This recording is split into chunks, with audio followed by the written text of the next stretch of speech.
Bueno, estamos en 26, más o menos me decía Santiago que habían 28. Bueno, vamos a suponer que alguno fue a calentarse un café para desayunar. Seguimos adelante entonces. Bueno, como les estaba diciendo, cuando yo integre respecto de y, entonces la constante x va a salir afuera de la integral. Como les dije, quédense tranquilos que lo vamos a ver en un ejemplo y ya van a entender a qué me refiero. Entonces luego vamos a reemplazar las y por el límite inferior y el límite superior y vamos a hacer la resta para hacer Barrow. Entonces, en definitiva, todo lo que me va a quedar de esta integración son x multiplicadas por algún número o sumadas a algún número eventualmente. Pero me va a quedar cosas con x solamente. Entonces, la primitiva de esta integral definida va a ser una función de x. Lo mismo me va a pasar con esto. Cuando yo integre respecto de x, la que me va a salir afuera como constante de la integral es la y. Y a la x que me vaya a quedar integrada, la voy a tener que reemplazar por su límite superior, límite inferior y hacer la resta de Barrow. Entonces me va a quedar algo que es un número multiplicado o sumado a una variable y ahora. O sea que, en definitiva, va a ser una primitiva que va a depender de y. Esa es la idea. Bien, entonces vamos acá, para que se entienda. Esta f de x grande es la integral de la primera, la que dependía respecto de y, como les mostraba acá, esta. Ya les había dicho que cuando yo integraba eso era f de x. Fíjense, yo quiero integrar de a a b, lo que yo ya integré de c a d. Yo quiero integrar de a a b lo que yo ya integré de c a d. ¿Qué es esto? Imagínense ustedes de que quieren determinar el volumen de una manzana. Hay métodos muy sencillos para determinar el volumen de una manzana. ¿Cómo hacen ustedes para calcular el volumen de una manzana? Porque yo necesito calcular el volumen de una manzana. ¿Cómo hacen ustedes para calcular el volumen de algo que es tan irregular como una manzana? Hay un método facilísimo para eso. Facilísimo. Si ustedes conocen el peso específico de la manzana, la sumergen en un vaso con agua, le miden la altura de cuánto subió el agua, sacan el volumen, hacen una cuenta del peso específico y obtienen el volumen de la manzana. Eso se lo debemos a Arquímedes. Todo cuerpo que se sumerge en un líquido experimenta un empuje de abajo hacia arriba igual al peso del volumen del líquido desalojado. Listo. Entonces, así es re fácil calcular el volumen de la manzana. Pero el problema es que tengo que conocer el peso específico de la manzana. Y no necesariamente ahora encontrar el peso específico de la manzana es fácil. Entonces, una de las formas más sencillas es agarrar y empezar a cortar y a rebanar la manzana. Imagínense ustedes que cortan la manzana en rebanadas. Y ahora que tienen la rebanada de la manzana, lo más finita que ustedes puedan, imagínense eso, lo más finito que ustedes puedan la rebanada, empiezan en un papel a dibujar esas rebanadas. Es muy fácil, ¿vieron cuando eran chicos y ponían la mano en un papel y alguien les pasaba un lápiz por entre medio de los dedos para que les quedara el dibujo del contorno de la mano? Bueno, hacen lo mismo, agarran las, qué sé yo, 500 rebanadas de manzana que ustedes cortaron y las dibujan en un papel y le sacan la superficie a todas esas rebanadas. Si ustedes saben que los espesores de las rebanadas era de 1 milímetro, entonces multiplican esa superficie por 1 milímetro y más o menos obtienen el volumen de cada rebanada. Entonces, con el volumen de cada rebanada, suman todos los volúmenes que ustedes obtuvieron de todas las rebanadas que hicieron de la manzana, y entonces les va a dar un volumen bastante aproximado. Y ustedes van a decir, bueno, no, está bien, bárbaro, pero quiero perfecto. Bueno, ¿querés perfecto? Entonces tenés que cortar la rebanada más fina todavía. Más perfecto, más fina todavía. ¿Cuán fina puedo cortar una rebanada? Y bueno, desde un punto de vista físico, y no mucho más fina de lo que puede dar un micrótomo. Pero yo puedo cortar muy fina la rebanada de una manzana. Me podría volver loco cortando una manzana en rebanadas y calcular la superficie a nivel de, no sé, espesor atómico de cada rebanada de la manzana y tendría el volumen perfecto de la manzana, o por lo menos con una aproximación de un nivel atómico. Bueno, básicamente lo mismo que hacemos en matemáticas, solo que no vamos a rebanar físicamente una manzana. La idea es rebanar esta superficie en esta dirección. Entonces, este plano que se ve acá, o esta sección que se ve de color celeste, es como la rebanada. Pero esa rebanada, ahora imagínense que solo dejo esta curva, imagínense que solo dejo esta curva, ¿cómo hago para obtener el área de esta rebanada? Bueno, si solamente tengo esta curva, que es una curva que varía en la dirección de y, ¿ven? Varía en la dirección de y cuando esta curva es para un valor de x constante, como dijimos, dejo constante x y solamente hago variar y, hago una integral entre c y d. Ah, la integral que tengo acá. Hago la integral entre c y d de esa rebanada a la cual yo tomo x constante y estoy haciendo variar y. Esa es una integral de análisis matemático 1. Cuando yo haga la integral sobre esta curva, que es para un valor de x constante, entre c y d voy a obtener el área bajo la curva, que era lo que habíamos visto en la primera diapositiva de la clase de hoy. Ahora que yo tengo esta área, puedo multiplicar esta área por todas las rebanadas que puedo hacer entre A y B. Esa es la idea. Entonces ahora yo voy a particionar A y B en n particiones. O sea, voy a hacer n rebanadas de la manzana. Entonces cada partición de esas rebanadas que estoy haciendo, tienen un espesor. Eso va a depender de la partición. Entonces vamos a suponer que hay algún punto epsilon i que está adentro de ese corte, ¿sí? Y ese punto epsilon i lo vamos a tomar como un punto en el cual yo puedo calcular una altura, yo puedo calcular en esa rebanadita que hago ahí una altura promedio para poder decir, bueno, si tomo el valor de la función para algún punto adentro de esa rebanada, porque es como si ustedes agarran la rebanada de la manzana, la ponen en una hoja de papel y entonces en esa hoja de papel le toman el borde de esa manzana. Pero el borde ese fue el borde mayor de esa rebanada o el borde menor. Bueno, la idea es tomemos un borde que esté en promedio entre el borde mayor y el borde menor, pero en algún momento tengo que hacer una línea. Bueno, eso es lo que representa esa f de epsilon sub i. Y si multiplico eso por el espesor de la rebanada, eso sería delta de x sub i, el espesor de la rebanada, voy a tener una idea aproximada del volumen de esa rebanada.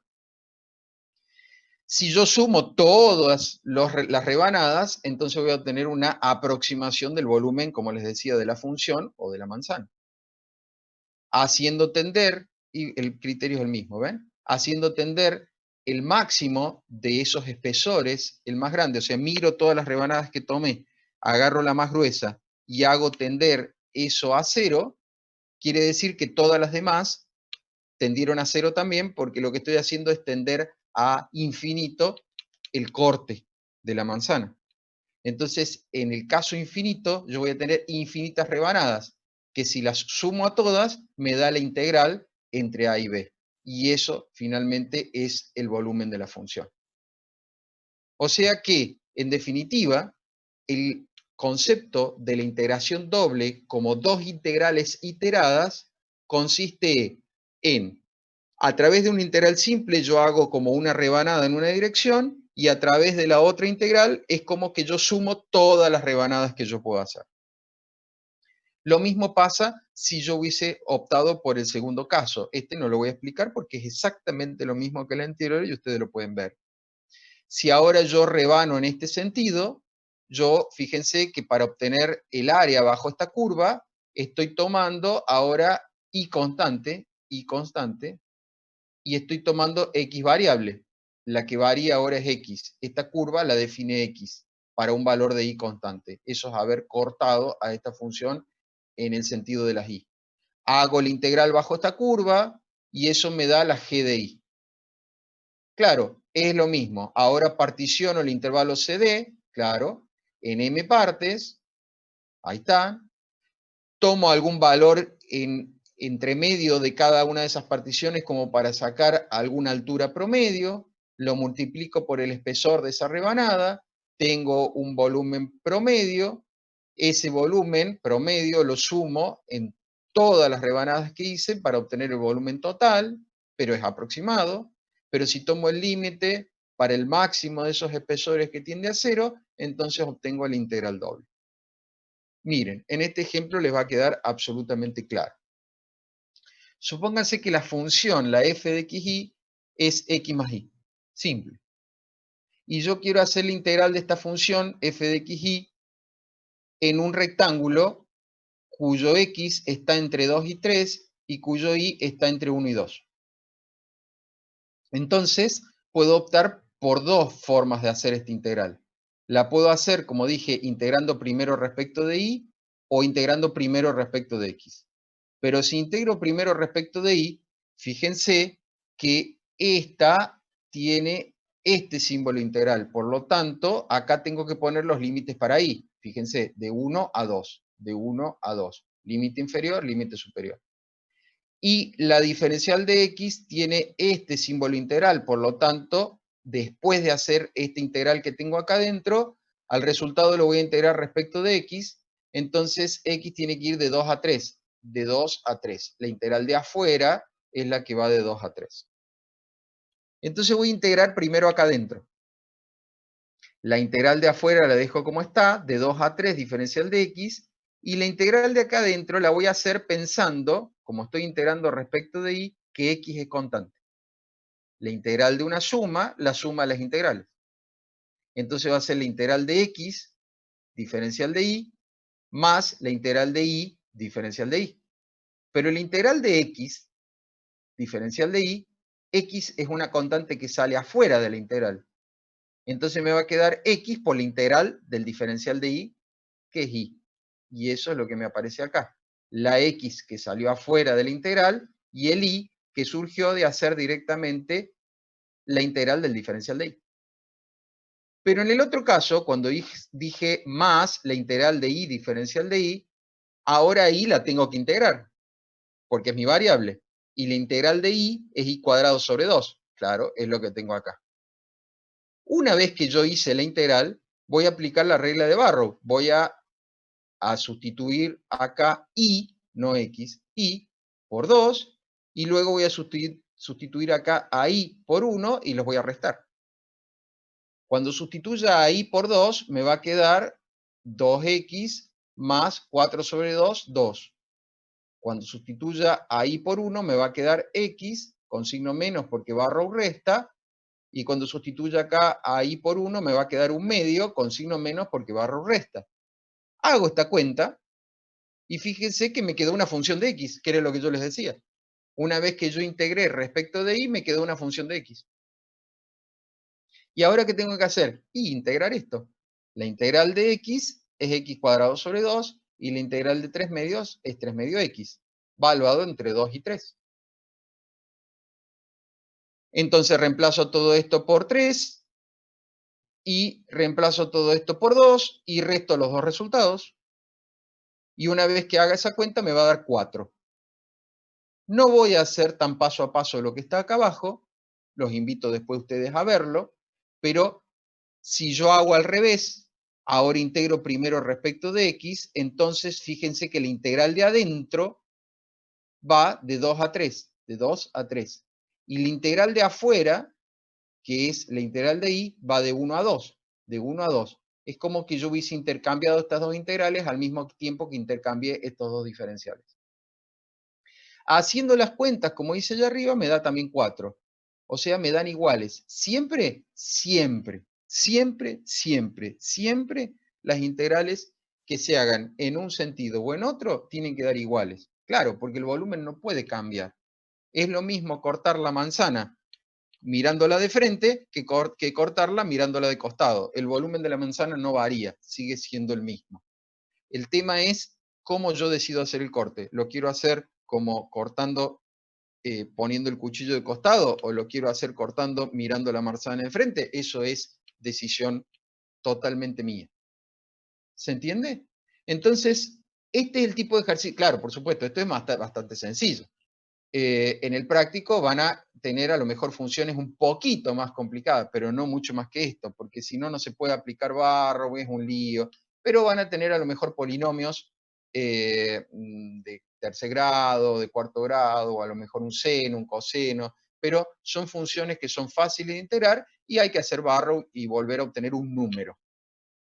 Pero en realidad son funciones dentro de todo sencillas porque tienen que ser funciones que se puedan más o menos dibujar en 3 dimensiones. No es que se las van a hacer dibujar, pero se supone que son funciones que más o menos se pueden dibujar en 3 dimensiones. Entonces las integrales que ustedes van a tener que hacer no son tan complicadas. Ahora a continuación viene un conjunto de propiedades que son muy intuitivas. Se las dejo acá, pero les voy a contar. Lo que dicen estas propiedades es así de simple, que igual que funciona en análisis matemático 1 para una integral simple, la integral doble de dos funciones es la suma de las integrales de esas dos funciones. O sea, la integral de la suma es la suma de las integrales. La otra propiedad es la conocida también por análisis matemático 1, que si yo tengo una constante por la función, es lo mismo que la constante por la integral de la función. O sea, la constante sale afuera de la integral, incluso de todas las integrales dobles. O sea, si yo hubiese tenido acá todo esto multiplicado por 3, el 3 lo puedo sacar directamente afuera de todo y hacer la integral de x más 1, más y, para simplificar el problema. Bueno, esa es la idea. Hay veces que uno utiliza esos trucos cuando los conoce porque se simplifican mucho en las integrales. Esta es una interesante propiedad que ya la vamos a usar mucho más la clase que viene, que es que la integral sobre un dominio D es lo mismo que si yo corto o particiono el dominio en dos dominios más chiquitos y hago la integral por un lado de ese pedacito y otra integral por el otro. Lo que está diciendo esto es que si mi dominio es este rectángulo, supónganse que yo corte por acá y haga la integral sobre este pedazo por un lado, ¿por qué? No sé, a lo mejor porque me resulta más fácil, y luego hago la integral por otro lado sobre este otro rectángulo. Obviamente que la suma de las dos integrales tiene que haber sido lo mismo que haber integrado directamente sobre todo el rectángulo. Eso es lo que está diciendo esto. Esta propiedad, esta es muy, pero muy importante y esta propiedad es la que más van a usar en el práctico. Ya van a ver eso más que nada la próxima clase. Después tenemos un par de, o tres propiedades más que tienen que ver con características de las integrales. Si yo tengo dos funciones, una más grande que otra, lógicamente la integral de la más grande tiene que ser más grande que la integral de la más chica. O sea, lo que estamos diciendo es que si una función es más alta que la otra, el volumen de una es más grande que la otra. Es totalmente lógico y razonable. Esta propiedad también la vamos a utilizar muchísimo la próxima clase y nos va a servir, fíjense, dos propiedades les estoy remarcando. Esta la vamos a usar mucho y esta la vamos a usar mucho. ¿Qué dice esta propiedad? Pero nos vamos a centrar más en ella la próxima clase. Que si la altura de la función es constante igual a 1, fíjense que acá dice f, acá dice f, acá dice f, f, por todos lados dice f. Pero si en lugar de decir f dice 1, entonces la integral que yo obtenga acá es lo mismo que haber calculado el área de la base. Por ahora, tómenlo como una propiedad. La clase que viene vamos a hacer foco en esto y se los voy a mostrar para que ustedes vean que mediante integrales dobles, además de calcular volúmenes, puedo calcular las áreas de las bases. ¿Cuándo? Cuando la altura de la función siempre es igual, el mismo, y vale 1. Pero eso lo vamos a demostrar y lo vamos a trabajar la próxima clase. Y después esta que es una propiedad de más, que dice de que si una función está acotada, es decir, que hay una constante que está toda por debajo de la función y otra constante que está toda por encima de la función, obviamente el área también queda acotada por esas dos constantes. Esto lo vamos a usar en algún momento para demostrar algún teorema, por eso es que está dada la propiedad ahí, pero lo que está diciendo básicamente es que si la función está acotada, el área está acotada. Eso es lo que estamos diciendo, nada más. El área o el volumen, si esta función vale distinto de 1. ¿Está bien? Muy bien. Para terminar, en realidad nos quedan 4 filminas más, pero voy a contarles algo que viene en 2 filminas, porque las otras 2 filminas es lo mismo visto en otro sentido, entonces va a ser mucho más fácil que se entienda. Entonces voy a hacer foco más que nada en una de de estos tipos. Entonces pensemos en lo siguiente. Hasta ahora viene todo bien. ¿Qué hemos dicho hasta ahora? Y hasta ahora hemos dicho que nosotros tenemos una base rectangular. Entonces, si nosotros queremos calcular el volumen de una función totalmente extraña, o sea, el volumen bajo, perdón, esa función totalmente extraña, pero circunscrita al dominio rectangular, entonces es muy fácil. Claro, porque hacemos un integral doble. Las integrales dobles da lo mismo que interés respecto de x o que interés respecto de y. Ya vimos que con agarrar la función y hacer 2 integrales simples de análisis matemático 1, ya está, se acabó el problema. ¿Y cómo demostramos eso? Bueno, con particiones. Particionamos en un sentido, particionamos en otro, vimos que podíamos calcular paralelepípedos o que podíamos calcular rebanadas, eso como ustedes quieran, y que después podíamos sumar infinitos paralelepípedos o infinitas rebanadas, y eso nos daba el volumen de bajo la superficie de una función sobre esa área rectangular. Bueno, hasta ahí viene muy fácil y todo muy bonito. Pero en general, en el 99,99% de los ejercicios del práctico y en la vida, no van a ser áreas rectangulares los dominios, porque eso sería muy fácil. Eh, es, muy, es muy raro que uno se encuentre con justamente volúmenes, imagínense la manzana, es muy difícil que uno se encuentre con problemas de la vida real en los que los volúmenes estén dados por áreas rectangulares. Porque si están dados por áreas rectangulares, como les digo, con una integral doble muy sencilla se saca el volumen y si no, por lo menos sumando paralelepípedo, ustedes sacan una idea muy, muy aproximada y hay veces que hay integrales numéricas que no necesitan ustedes hacer estas integrales de análisis matemático 1, sino que básicamente lo que están haciendo es sumar paralelepípedo.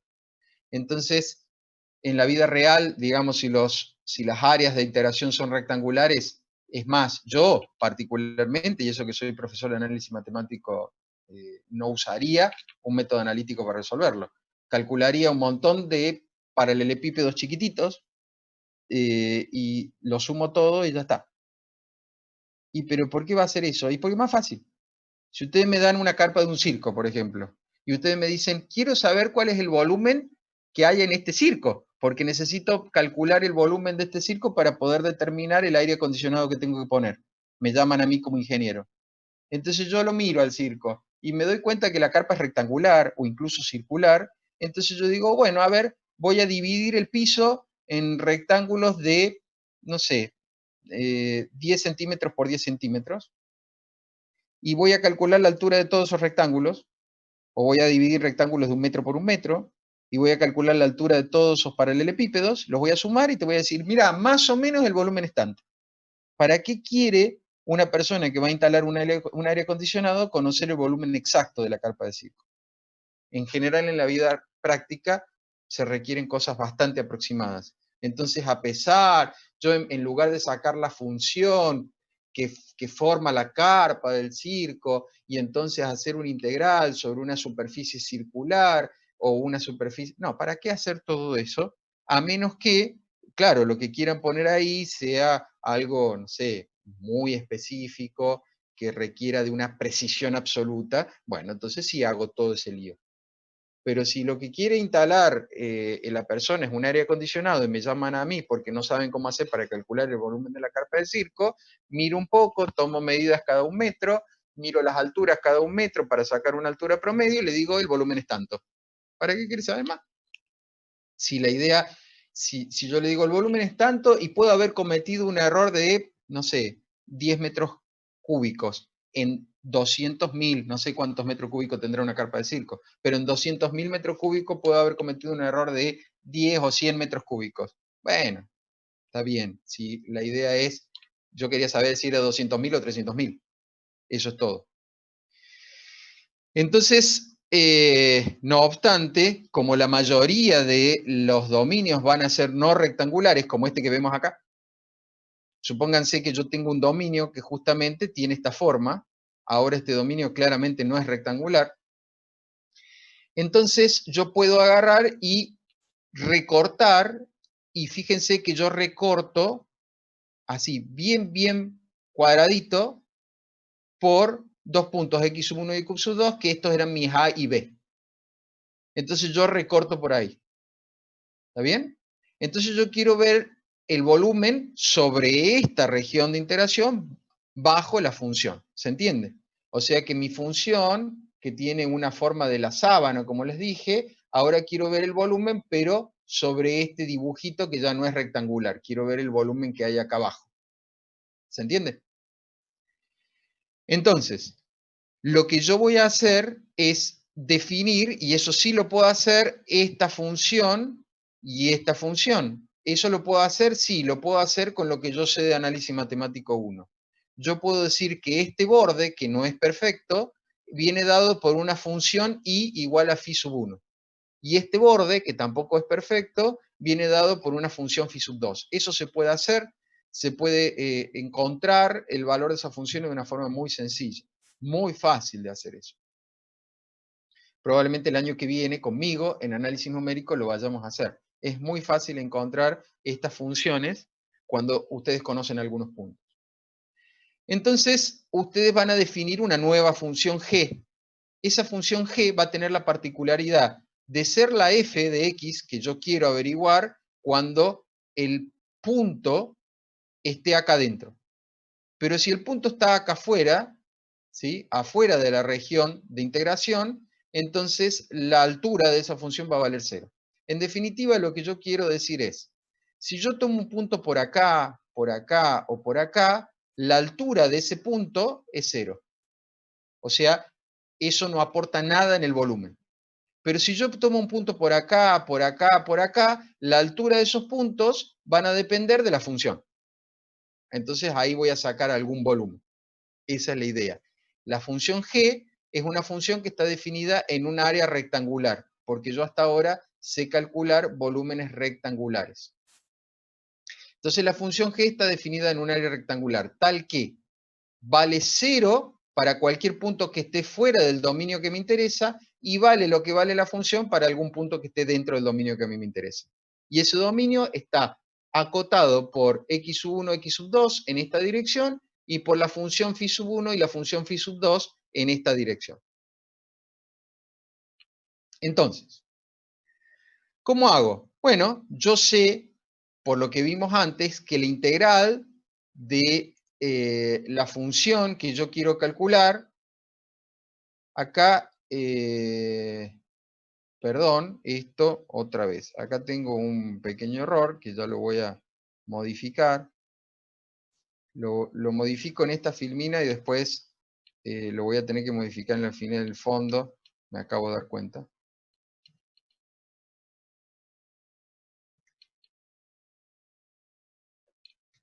Ahí está.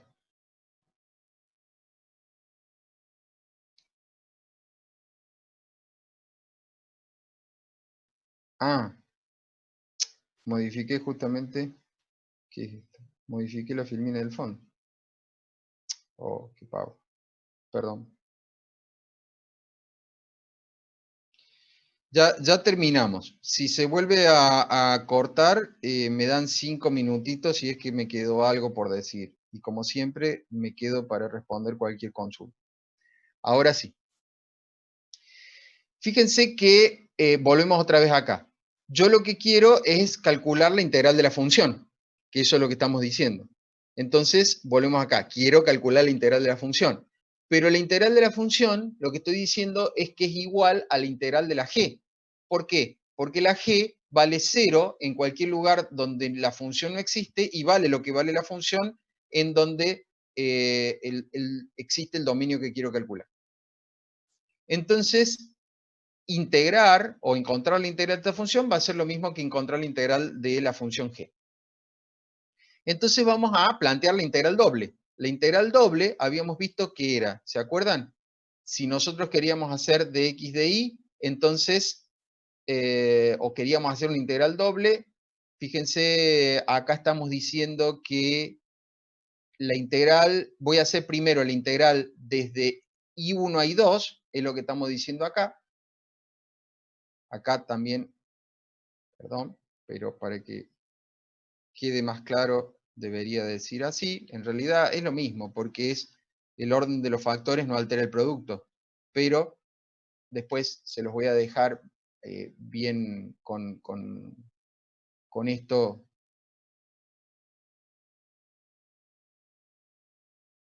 Para no perder tanto tiempo, voy a cambiar este valor acá, acá, acá, es lo mismo, pero el orden de los factores no altera el producto.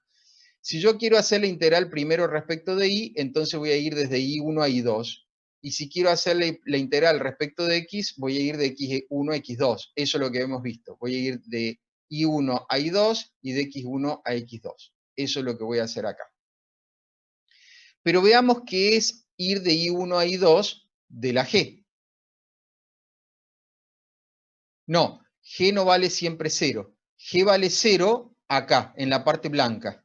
Ahí vale 0, esa es la altura. Y vale la función f acá dentro en la parte que está pintada. Eso es, Carlos. Exacto, lo que dice Samuel. O sea, vale 0 solamente en los valores que están afuera, la g. Y vale f en los valores que están acá adentro. Eso es lo que yo estoy haciendo justamente para usar esta g como una cosa auxiliar para entender cómo se hace para calcular algo así. Entonces, fíjense, quiero calcular la g. Entonces, para calcular la g, voy a integrarla de I1 a I2 y de X1 a X2. La voy a integrar de I1 a I2 y de X1 a X2. Primero respecto de Y y luego respecto de X. Pero para integrar de I1 a I2, ¿se acuerdan que habíamos visto una propiedad que yo podía dividir este dominio de integración R en dominios más chiquitos? Entonces, fíjense, voy a usar acá el borrador para que se vea bien a lo que me estoy refiriendo. Entonces, fíjense que yo puedo a este dominio R, todo este rectángulo es R. Yo lo puedo dividir en este dominio que está acá abajo, ¿ven? Este dominio que está acá abajo, todo este dominio que está acá abajo, en este dominio que está en azul y en este dominio que está acá arriba. O sea que yo a R lo puedo dividir en 3 dominios. ¿Se entiende? O sea, voy a calcular el volumen de este pedacito, voy a calcular el volumen de este pedazo que está en azul y voy a calcular el volumen de este otro pedacito para calcular el volumen de todo R. Entonces, si yo quiero integrar en este pedacito, la integral va a ir desde I1 hasta el valor de esta función, hasta φ1. ¿Se entiende? O sea, la altura inferior de este rectángulo siempre vale I1. ¿Y cuánto vale el límite superior? Y el límite superior vale φ1. O sea, el límite superior viene dado por esa curva. O sea que esta parte del dominio queda encerrado entre I1 y φ1. Bueno, fíjense qué es lo que dice acá. La primer parte de la G queda encerrada entre I1 y φ1. Después le voy a sumar la parte que queda encerrada entre φ1 y φ2. Esta parte que está acá arriba. O sea, desde acá, acá, este es mi límite inferior, este es mi límite superior, si me estoy moviendo en la dirección de I. Entonces, voy a ir desde φ1 a φ2. Y la tercera parte, el tercer dominio o subdominio que voy a sumar, es el que va desde φ2 hasta I2, que es el límite superior. Siempre yendo en esta dirección, fíjense que voy a ir desde φ2 como límite inferior a I2 como límite superior. Entonces es lo que digo acá, φ2 a I2. Pero ¿cuánto vale la función la función g? ¿Cuánto vale la función g en este dominio que está acá abajo blanco?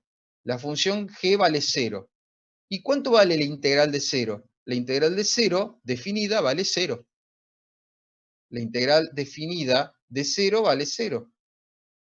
¿Y cuánto vale la integral que va desde esta función hasta i sub 2. Y la función acá vale 0, habíamos visto, vale 0. Y la integral de 0 definida es 0. La integral definida de 0 es 0. Entonces solamente me quedó esta parte que está acá adentro. En definitiva, cuando yo quiero integrar una función cuya región de integración no es regular, no es rectangular, tengo que hacer una integral doble. Fíjense, ahora, en la parte de afuera de la integral, en la parte de afuera, la que va de x, va a ir,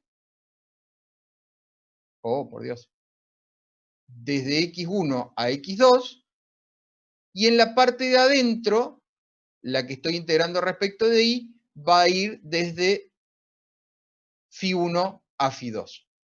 Miren, y ahora lo van a comprender completamente. Voy a borrar de nuevo esto para mostrarles de qué se trata esto que acabo de decirles. Miren.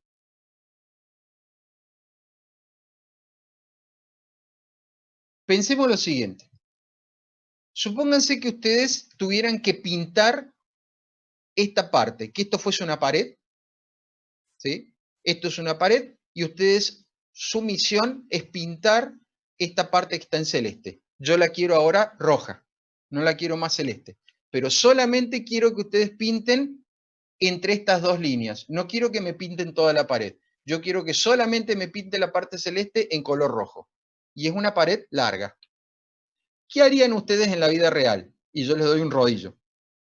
En la vida real, con un rodillo, ustedes dicen, bueno, arranco por acá, porque no me tengo que pasar de este límite inferior, y voy a ir para arriba hasta acá arriba. Luego vuelvo a arrancar por acá y voy para allá arriba, o vengo de arriba para abajo, y esto van haciendo con un rodillo. Con un rodillo van haciendo esto.